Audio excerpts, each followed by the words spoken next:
சக்கரங்களை பற்றியும் குண்டலினி சக்தியை மூல ஆதாரத்திலிருந்து புறப்படச் செய்து ஆஞ்ஞா என்னும் புருவமத்திக்கு கொண்டு வந்த பின் சகசிரதளத்தினை திறந்து பிரபஞ்ச வெளியை அடைந்து ஆத்மசக்தியின் விளையாட்டை பாரேனோ என் கண்ணம்மா என்று பராசக்தியிடம் கேட்கிறார்.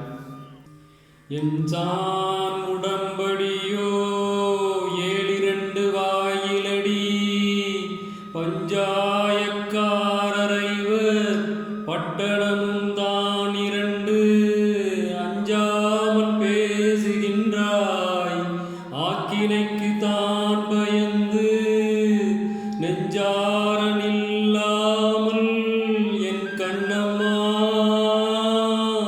நிலை கடந்து வாடுரண்டி. இந்த உடல் அவரவர் கையால் 8 ஜான் நீளமுடையது, 9 வாசல்களையும் பட்டணமாகி 2 கண்களையும் உடையது. இவை அனைத்தும் நீதியை வழங்கும் பஞ்சபூதங்களின் வசம் உள்ளது.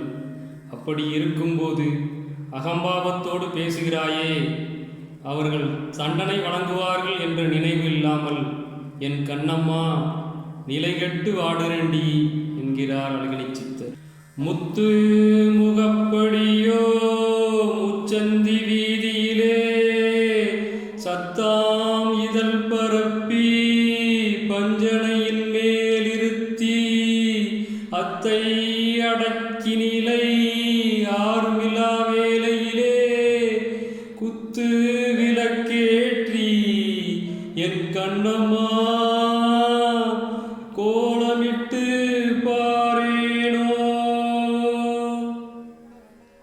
மூக்கின் நுனியிலிருந்து வெற்றிக்கு நேராக இடப்புருவத்திலிருந்தும் வலப்புருவத்திலிருந்தும் கோடு கிழித்தால் சந்திக்கின்ற புருவமத்தியாகிய முச்சந்தி வீதியிலே 5 சக்கரங்களின் இதழ்களை யோக சாதனையால் பரப்பி 5 புலன்களையும் அடக்கி இதழ்களின் மேலே அமர்த்தி மனம் மட்டுமே குவிந்த நிலையில் ஞானமாகிய குத்து விளக்கினை ஏற்றி 5 ஆதாரங்களுக்கு மேலாக உள்ள ஆஞ்ஞா என்னும் புருவமத்தியில் ஞான ஒளியை ஏற்றி என் கண்ணம்மா அதன் அழகினை பார்க்க மாட்டேனா என்று பராசக்தியிடம் கேட்கிறார் அழகினி சித்தர்.